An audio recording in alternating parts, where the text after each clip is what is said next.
after not winning a gold medal in the 1988 Olympics. America was in the dream team in Barcelona for the 1992 Olympics to show the world just who owned basketball. Before '92, American professional players weren't allowed to participate in international competition. But a bronze medal didn't sit all that well with the American public, and in '92, that rule will be changed. Magic, Larry, Michael, and the best America had to offer were sent to send a clear, unapologetic message. The best basketball players come from America.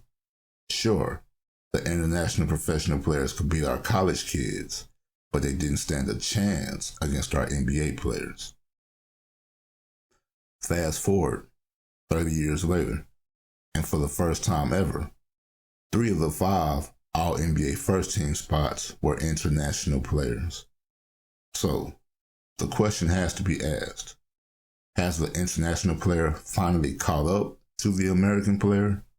And even further, have they overtaken the American player? Well, in this video, we'll examine.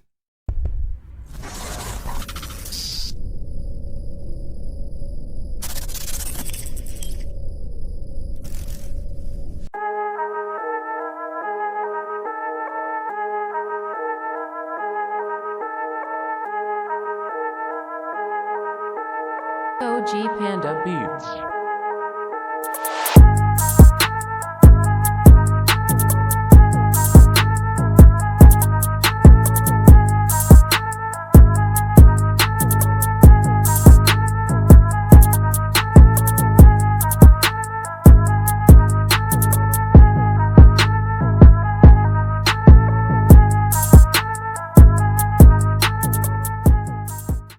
Now, it's not like the NBA has never seen international players be amongst the top of its ranks before. Hakeem Olajuwon was as good as it gets. Dirk Nowitzki is a top 20 all-time player. Tim Duncan is top 10. The thing is, having so many international players at the top of the NBA food chain is something we haven't seen before. It used to be an international guy here, an international guy there, but in today's NBA, the international talent pool is producing multiple MVP candidates, and the stories once imagined for the American players are becoming the story of the international player. The story of a skinny 6'11" wing player with humble personality and huge talent, determined to lead his small market team to an NBA championship that was predicted for Kevin Durant, became the story of Giannis Antetokounmpo. The story of a versatile big who will be the next evolution in positionless basketball and go on to become a multiple MVP winner that was predicted for Anthony Davis, became the story of Nikola Jokic.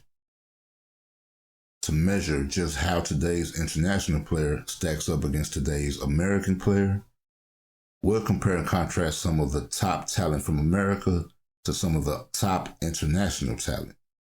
Players with similar height, position, skill set, and team roles. 10 players, 5 matchups. The previously mentioned examples will be included of Kevin Durant versus Giannis Antetokounmpo and Anthony Davis versus Nikola Jokic, along with Jason Tatum versus Luka Doncic, Ja Morant versus Shai Gilgeous-Alexander, and Julius Randle versus Domantas Sabonis. Round 1. Fight! Kevin Durant is in year 15, with career averages of 27.3 points, 7.1 rebounds, 4.3 assists, 0.8 steals, 1.1 blocks, shooting 49.8% from the floor, 88.6% from the line. Giannis is in year 10, with career averages of 22.5 points, 9.6 rebounds, 4.7 assists, 1.1 steals, 1.3 blocks, shooting 53.5% from the floor, 64% from the line. KD has the better career numbers in points, assists, and free throw percentage. Giannis has the better career numbers in rebounds, steals, blocks, and field goal percentage. And the numbers for the current year have Giannis leading in points, rebounds, assists, and field goal percentage. Their career achievements are both impressive, but closer than you may think. Durant was the 2008 Rookie of the Year. Giannis was the 2017 Most Improved Player. Durant has 13 All-Star selections. Giannis has 7. Durant has 10 All-NBA selections. Giannis has 6. Durant has 4 scoring titles to Freak's 0. Freak has 5 All-Defensive selections to KD's 0. Durant is a 1-time MVP, 2-time champion, and 2-time Finals MVP.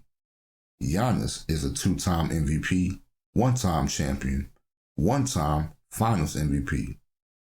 Defensive Player of the Year, Giannis 1, KD 0. When you factor in Giannis playing 5 less years and has 1 title in Milwaukee that outweighs both of KD's titles in Golden State, I will have to say, advantage Giannis. Round 2. Fight! AD is in year 11. Career numbers of 23.9 points, 10.3 rebounds, 2.4 assists, 1.4 steals, 2.3 blocks, shooting 51.8 from the floor, 79.5 from the line. Jokic in year 8 is 20.1, 10.4, and 6.6, 1.2 steals, 0.7 blocks, 58% from the floor, 82% from the line. AD holds career best in points, steals, and blocks. Jokic leads in rebounds, assists, field goal, and free throw percentage.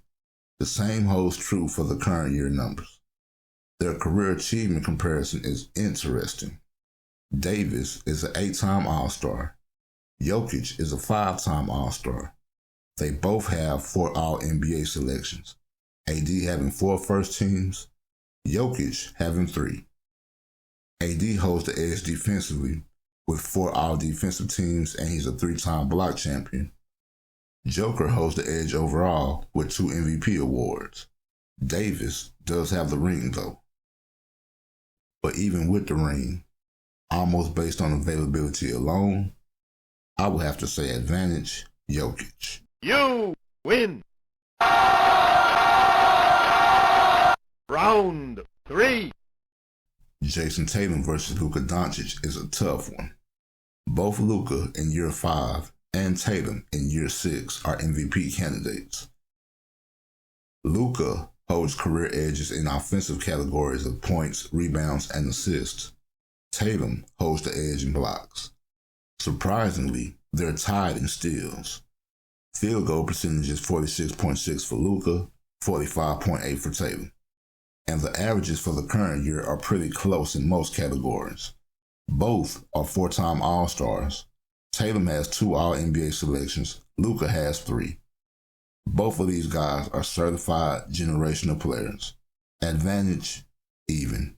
Deciding who is better right now between Tatum and Doncic is a complete coin toss. In my opinion, either answer is correct. Round 4. Fight! Now this next matchup is super intriguing. Ja Morant versus Shai Gilgeous-Alexander really hammers home just how close the margin is now between the American player and the international player. Based on how the media covers these guys, most will be led to believe Ja Morant is head and shoulders above SGA. I mean, after all, Morant is in the spotlight more often, both on and off the court. He has the flashy highlights.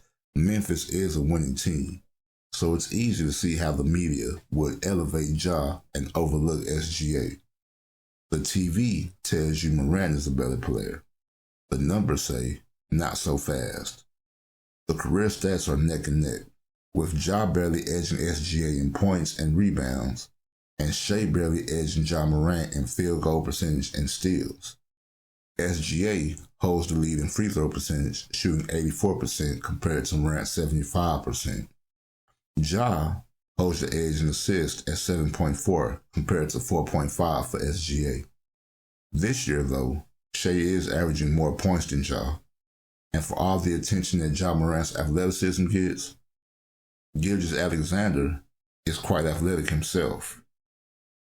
Morant is a two-time All-Star with one All-NBA selection. Alexander is a one-time All-Star with no All-NBA selections. Advantage, Ja. SGA is right there, but for the most part, the advantage has to go to Ja. He's playing good basketball for a winning team, regardless of his off-the-court issues. Round 5. Final matchup, Julius Randle versus the underrated Domantas Sabonis. Year 9 for Randle, year 7 for Sabonis. Randle holds the edge in points for both career and current season. Every other category is led by Sabonis. Randle is a two-time All-Star, one All-NBA selection. Sabonis is a three-time All-Star. And while Julius Randle received so much love for leading New York to the playoffs just one season, Domantas Sabonis had already did that 3 times in Indiana. And right now, he's helping power Sacramento towards the top seed in the West. While Randle, after adding Brunson and RJ Barrett, is still around that 6th seed, maybe playing in the East. Advantage, Sabonis. On my count, the international players hold the advantage in 3 matchups, the American players hold the advantage in 1 matchup, and 1 matchup results in a tie. In my opinion, that should be enough to at least reconsider just where the international player is in the pecking order of today's game. But whether you feel the international players are better or not, the vast improvement amongst them cannot be denied. So what can the major jump be attributed to? Well, a few things. Number 1, the international players seem to have a game more rooted in fundamentals. Superior athleticism is a bonus, but not the main ingredient. They're just a little better at simple things like cutting, passing, spotting up, footwork, etc. Number 2, the international players seem to have more of a pure love for the game than the American player, playing with a bit more passion and appreciation. Maybe it's because the American player has become accustomed of the way things are done in the NBA, and they now view it as business first. Or maybe the international players are just hungry for respect after being viewed as second-rate players for so long. But either way, you can see the difference. Number 3, the international players just hoop. You don't see nearly the drama and hoopla that surround American players as much with the international players. I'm talking no scandals, no Twitter beefs, no public trade talks, no load management. They just hoop. And number 4, and perhaps the most important, the international players can no longer be intimidated. Once upon a time, the scouting report on most foreign players was to talk a little bit of trash to them, rough them up a little bit. Well, that doesn't work against this wave of international players. These days, they may be the ones to start the trash talk, especially in Luka's case. As far as being physical, the American bully player has found themselves getting bullied by the international player, just as Markieff Morris. And Jokic, oh no! No! If the international player hasn't surpassed the American player just yet, the gap is certainly smaller than it's ever been before. Perhaps the biggest sign of the times at how far the international player has come is the unyet drafted Victor Wembanyama. The last time there was this much hype surrounding a teenage player who had yet to play 1 game in the NBA, it was American-born LeBron James. Now, it's French-born Victor Wembanyama. The child prodigies that were once only produced from the American talent pool are now being produced by the international talent pool. The international player can no longer be considered inferior, and if American players aren't careful, they may be the ones viewed as second-rate talent 10 years from now. The Dream Team's mission was to destroy the rest of the world. That mission was successful. But the longer-term story is how that destroyed world built better players on top of the destruction. Who do you think has the best players in the NBA right now? America or the world? Let me know in the comments. We out. Strong drive there by Suggs and a score for the rookie from Gonzaga. Good choice of words, strong. Jason.